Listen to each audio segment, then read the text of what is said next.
The annals of Westeros are etched with names that inspire awe and dread in equal measure. Conquerors, schemers, giants of ambition whose shadows stretch across generations. Yet few figures cast a pall as profound and complex as Tywin Lannister, Lord of Casterly Rock, Shield of Lannisport, Warden of the West, and the de facto ruler of the Seven Kingdoms for decades.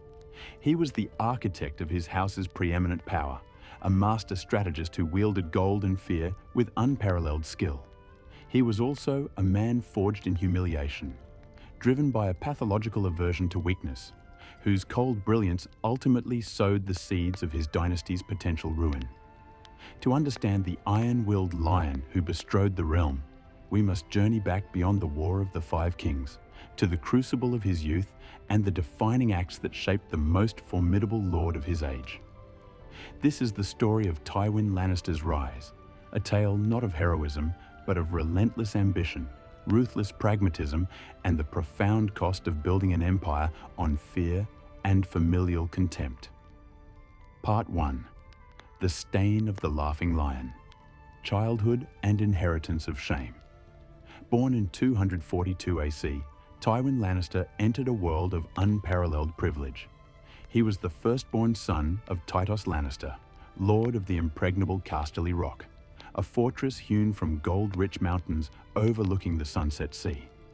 His lineage stretched back to Lan the Clever, trickster hero of the Age of Heroes.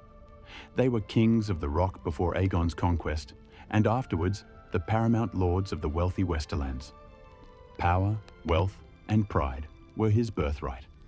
Yet, from his earliest memories, Tywin witnessed this proud legacy being systematically dismantled by the man who should have been its strongest defender, his own father. Lord Tytos Lannister was, by all accounts, a kind man. Unfortunately, in the harsh realities of Westerosi lordship, his kindness manifested as catastrophic weakness. He was indecisive, easily swayed, and possessed a desperate, pathetic need to be liked. He forgave massive debts owed to House Lannister by his vassals. He bestowed lavish, unearned gifts.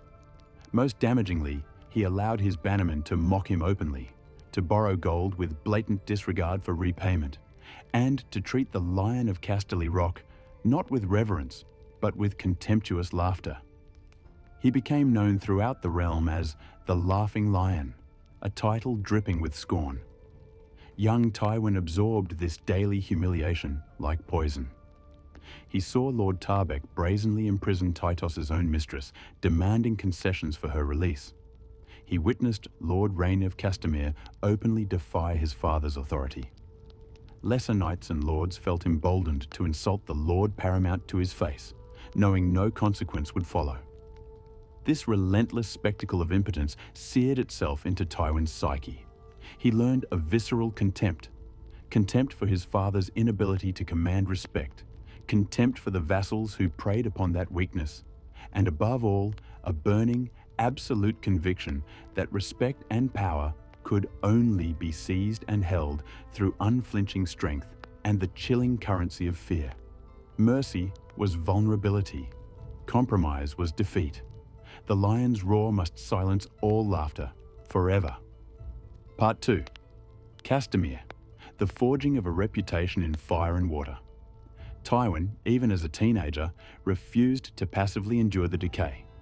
Long before his father's death, he began asserting control, his will proving far stronger than Tytos' nominal authority.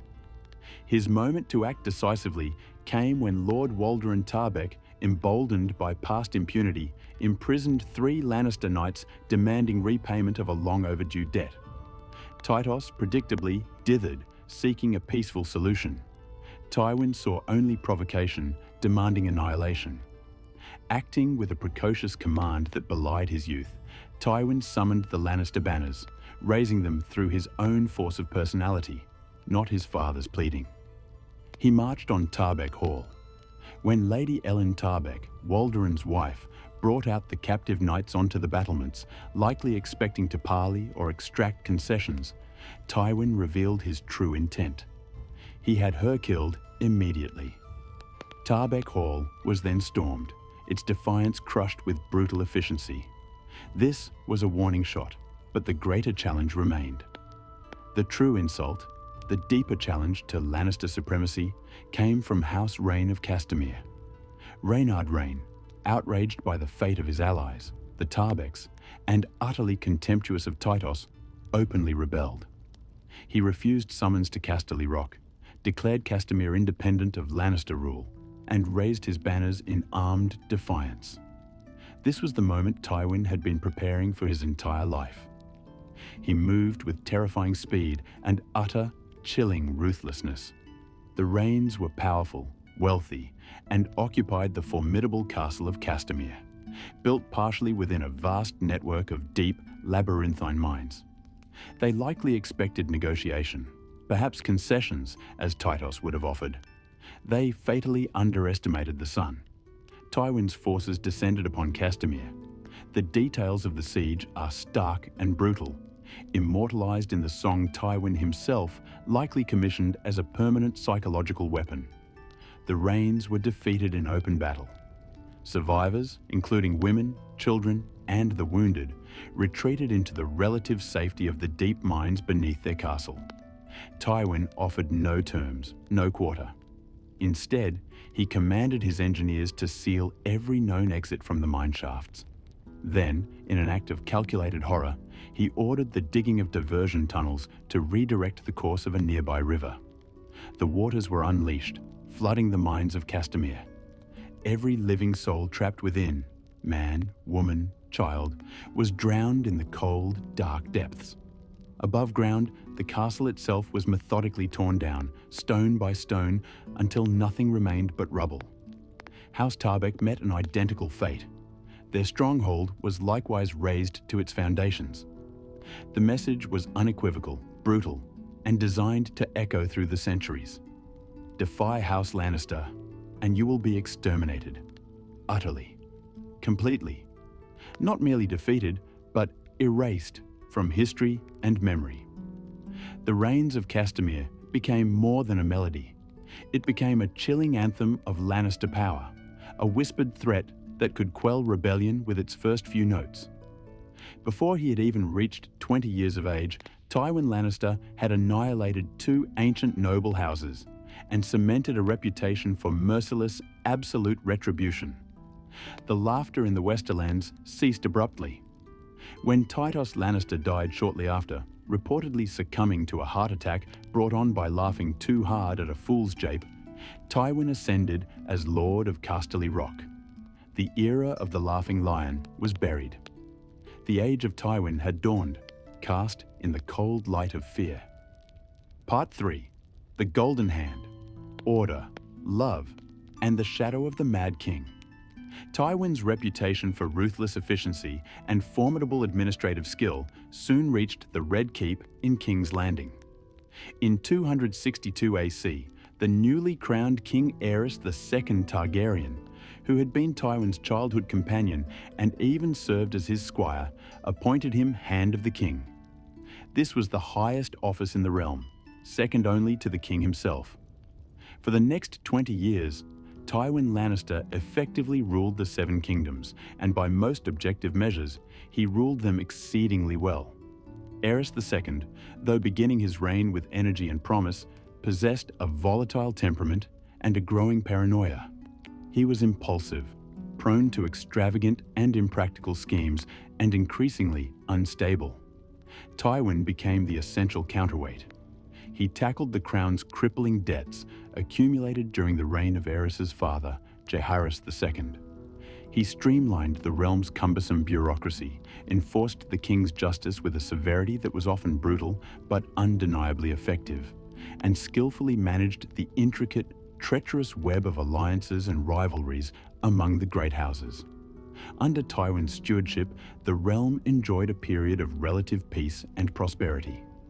He proved himself a peerless administrator and a political strategist of the highest order, restoring the crown's finances and authority.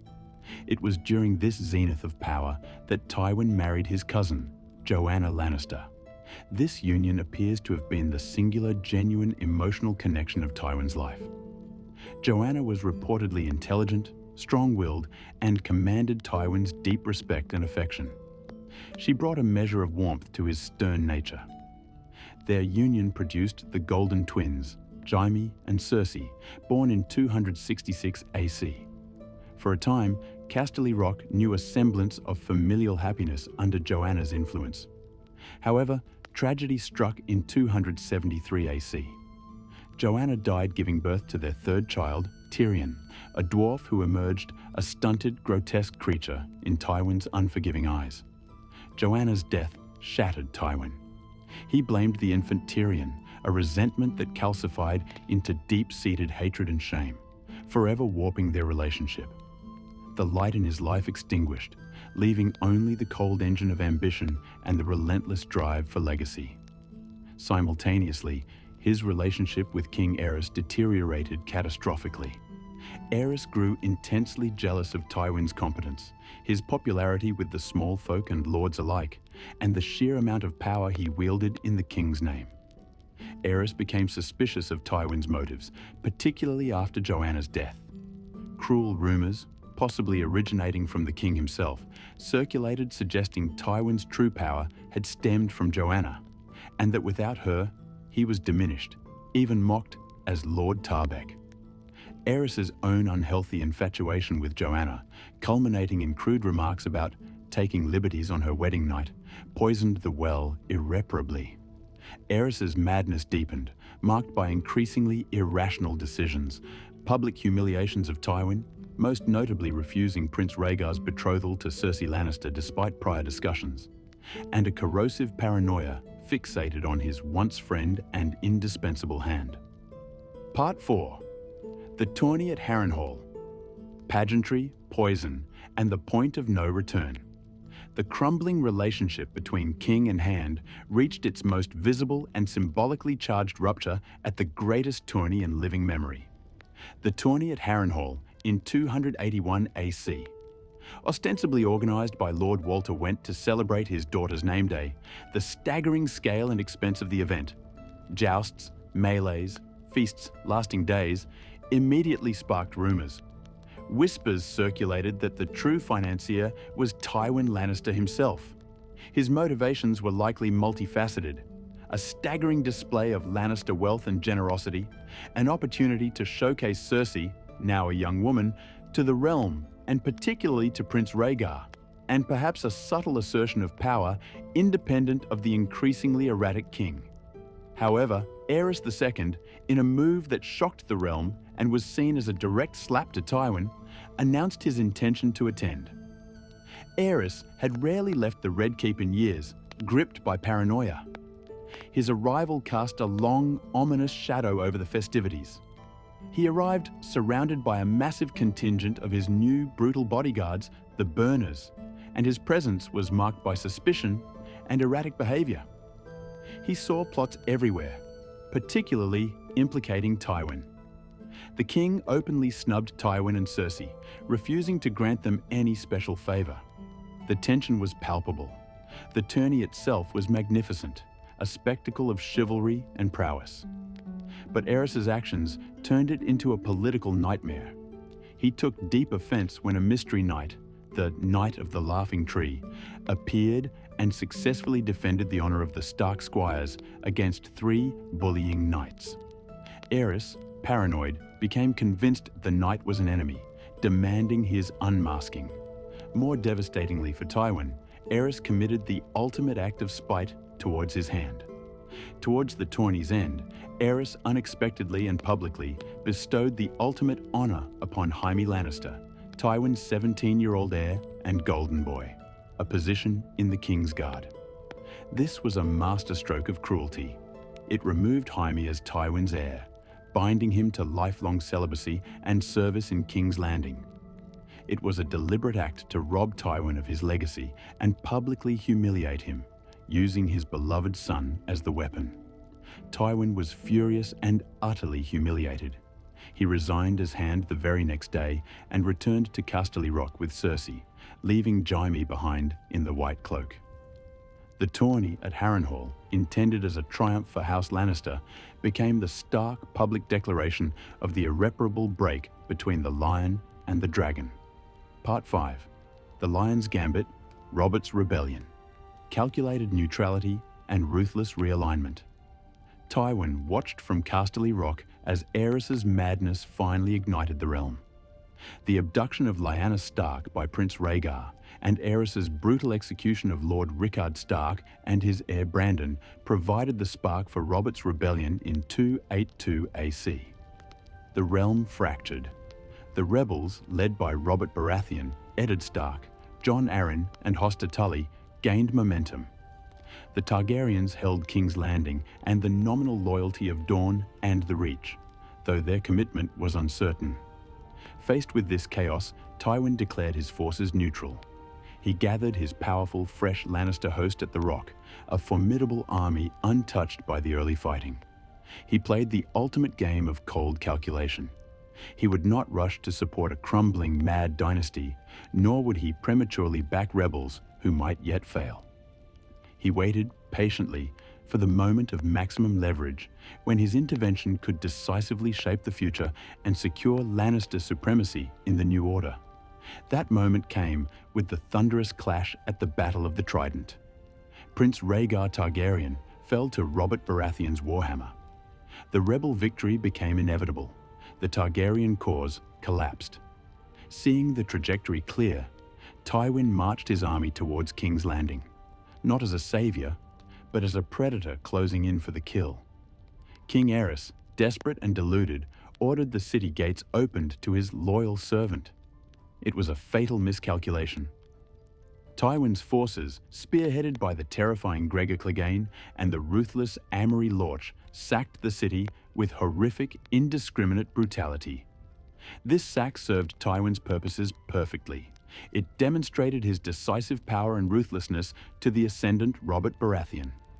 It eliminated potential Targaryen loyalists within the city, and it provided cover to eliminate specific threats to Lannister interests. The most infamous acts occurred within the Red Keep.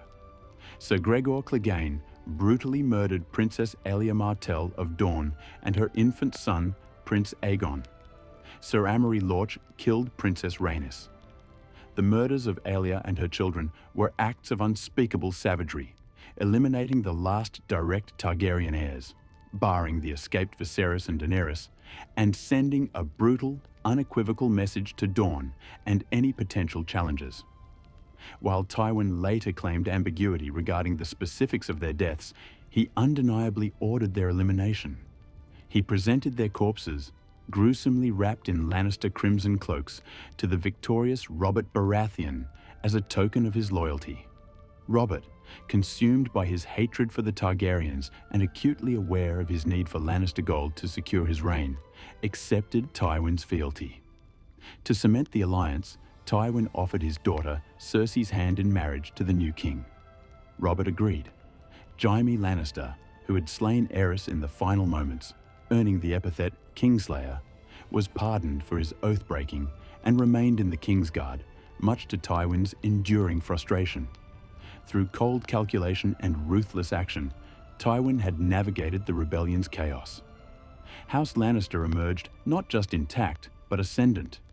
His daughter was queen, his son remained a powerful, if problematic, figure at court, and his vast wealth made him the indispensable foundation of the new Baratheon regime.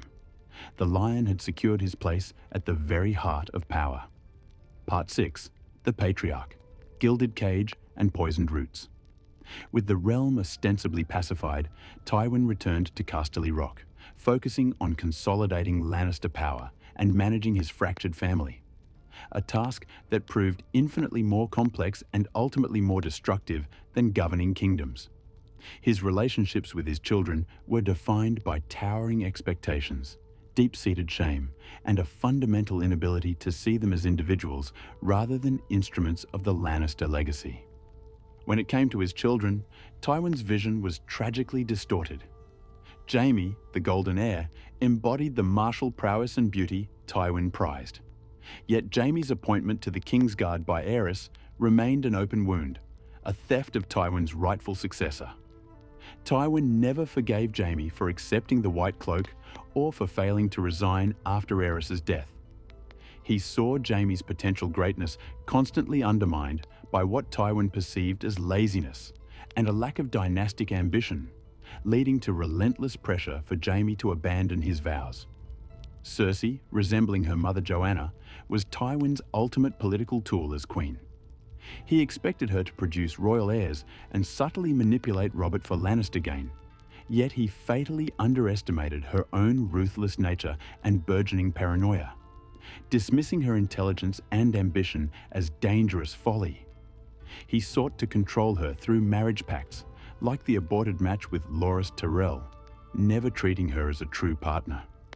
Then there was Tyrion. His birth caused Joanna's death, and his dwarfism was, in Tywin's eyes, a grotesque mockery of Lannister perfection. Tywin's hatred was visceral.